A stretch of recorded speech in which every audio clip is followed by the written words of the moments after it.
So I'm laying in my water now, as you can see, and I have kind of decided that I would like to have the way the light's falling on the water, sort of a sweeping Z pattern. Peeking out behind this distant shore and then coming across here, and then forward. This being a lighter area, and as we work our way to the right, below this island, considerably darker. I'm going. The colors that I'm using are really a lot of raw umber to tone down many of the colors. We're using cobalt blue, ultramarine blue, alizarin crimson, yellow ochre, raw umber, and white. I guess that's about it. But in varying degrees, because from that collection of colors, we can come up with several intensities of purple. Although they're all subdued, we can use, add a little more yellow ochre and say ultramarine blue to go a little bit greener. We can use a little more ultramarine blue and less of anything else, just to simply go a little bluer. So again, that old mother color theory kind of applies, because we're taking basically sort of a mauve-ish hue, and we're bending it all over the place to give the water variety.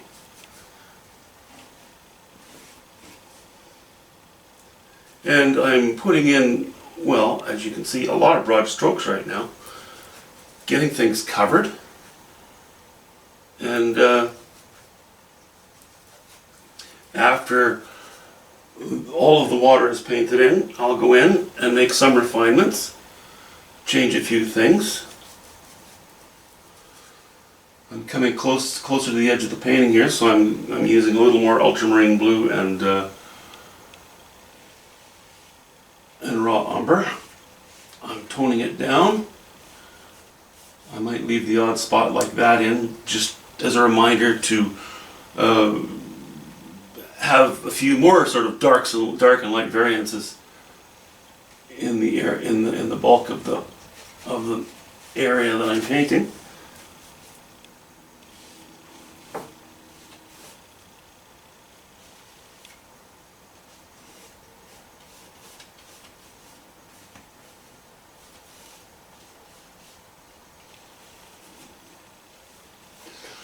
I kind of enjoy the water because you cover ground. I feel like I'm using more of a roller, as it were, than trying to paint tiny shapes. That's nice. Gives me a bit of a balance. Gives the painting a bit of a balance. We're up close. I'm using a larger brush now. What have I been using? I think I've been using a, let's see, for my smallest stuff I've been using a 4 and a 6, and now we're using a, what is this? Oh, it's only an 8, okay. But, an 8 flat brush, you still get fairly broad strokes, much broader than the strokes that I was using in the distance.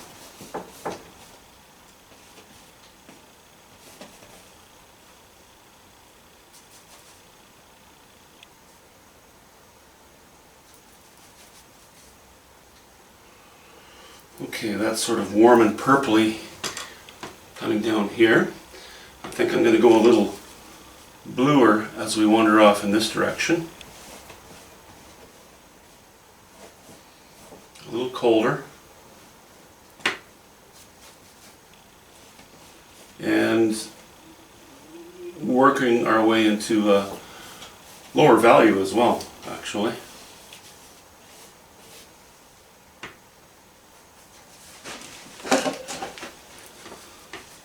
So we're going ultramarine blue and some raw umber and a bit of white.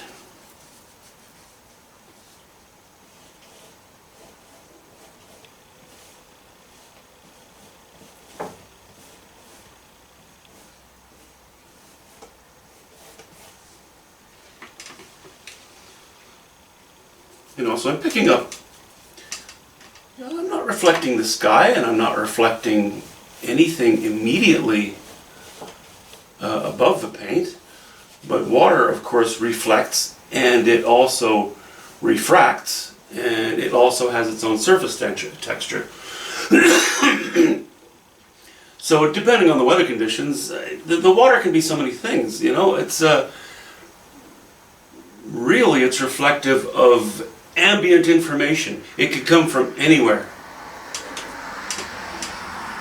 Now, if you make your water look very much or very still, and there's nothing disturbing the surface, then you pretty much have to have a reflection. Say, for example, in this island, I would have to flip-flop that image and more or less reflect it here.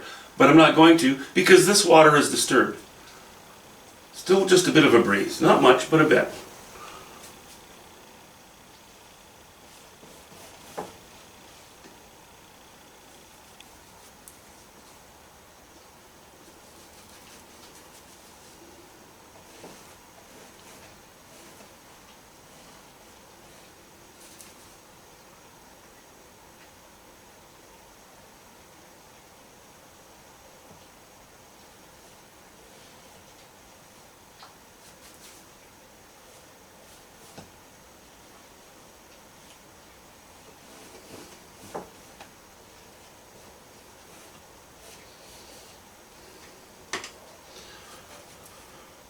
Adding a little yellow ochre to that.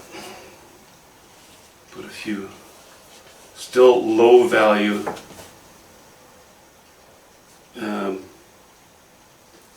but we're going a little bit greener now because I'm purely alizarin crimson and yellow ochre. Okay. We'll throw a few in there right now just to break that up, because now I'm going to move a little more. Oh, I'm going right off the painting here, aren't I? You know what I'll do? I'll just zoom out a little bit so you can sort of catch the full width.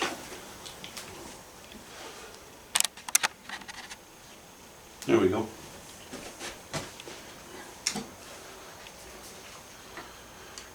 Now I'm going ultramarine blue with just a hint of burnt sienna in it. And of course that provides for a very, very dark blue. As you can see, I'm somewhat establishing the line where the rock meets the water. It's still a bit like this. To my eye, it still sort of moves up a little too much. It may be fine. Once I painted these rocks in, they're going up pretty steeply here, so that'll probably counteract that. It'll likely be alright. So I'm not going to think about that. I'm not going to worry about it for the moment.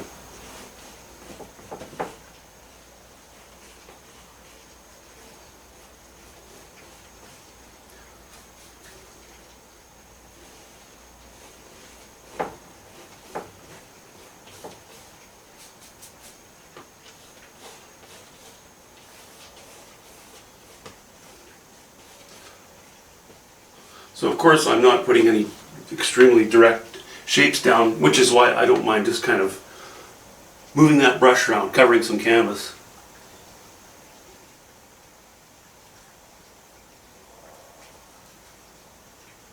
I'm going to put a hint of white in there now.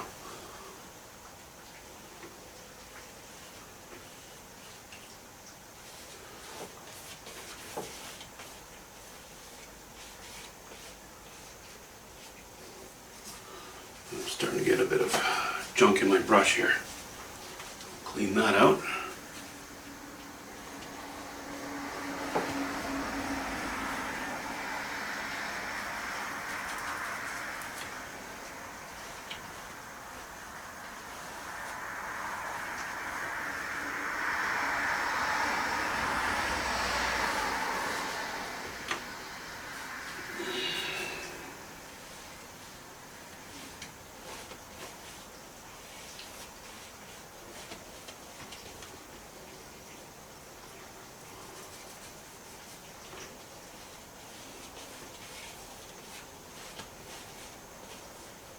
I don't know if the camera picks it up, but I've actually,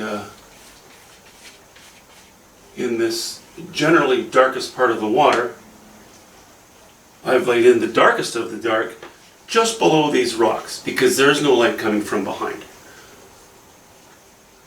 And basically there's a shadow, going from left to right, but mostly from sort of where I'm standing here, looking that way. This sits in the shadow. But the darkest of that water would be right against those rocks. And then, we go a little bit lighter in value down here with a more of a gradual move towards the warmer and higher value colors.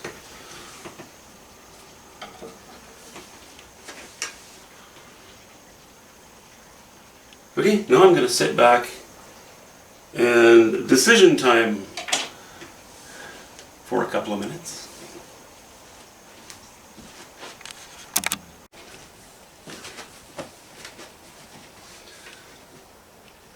So this line is a little too strong. I'd like it to be broken up. I'd like for there to be a bit of a transition from here to here, not just a sudden dramatic change. And I also thought I would introduce some of these colors at a higher value just above it. So we'll put a few strokes in and see what we think.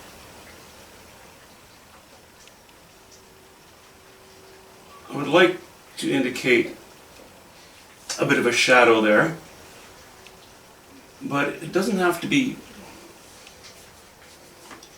very strong.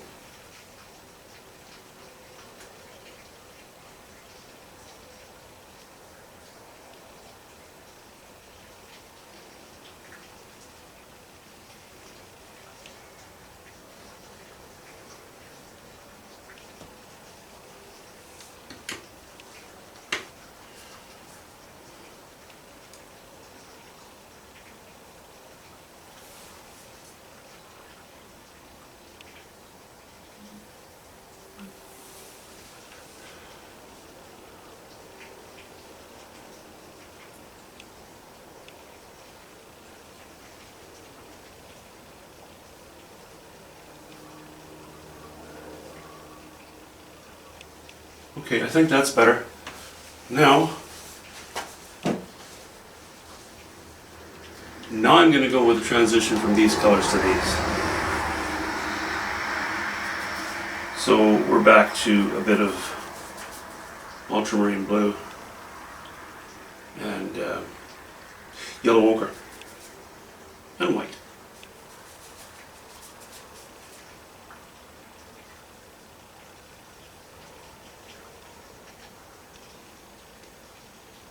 No, I think I'll go a little higher in value than that.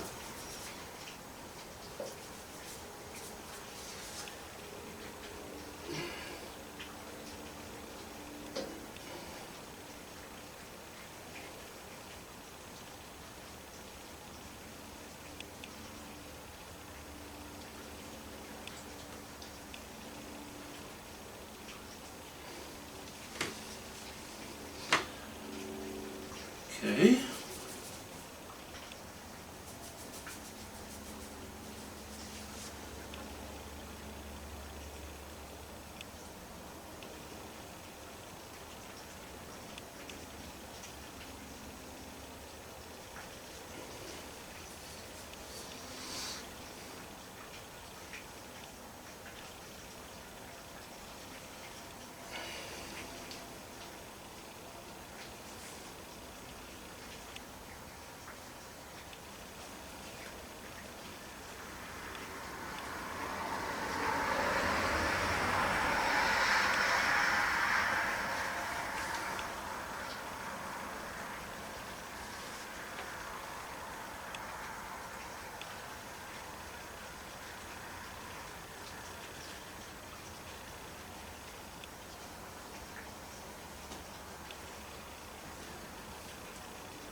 Okay, for the moment, I think I'll just leave it there. You know, the water's painted in, the gist of it is in place. Now I will just need to decide where to put some highlights. It's not step 6 yet. The next step is not step 6. The water is covered. It's not completely painted in. I know I'm gonna splash some pretty strong light across here yet in the distance, and certainly put a few highlights here and there as well, just to make it a little more interesting. That's a big space. There needs to be some interest in there. If the sky was all just kind of sort of had a wishy-washy general soft feel to it, I could get away with that on the water, but because the sky's got a fair bit of interest, I think that needs to be balanced off by interest of some sort in the water, even again if it's just a few highlights. Indications of a breeze, you know, wave tip, wavelet, whatever have you. And I think that is a decision I will make after I've painted in most of this piece of land coming in. These rocks, at least, I want to paint in before I finish the water below them. We'll see. Anyway, it's coming. For now, I'm a happy guy. Have a good one, guys. See you. Thanks for watching. Bye.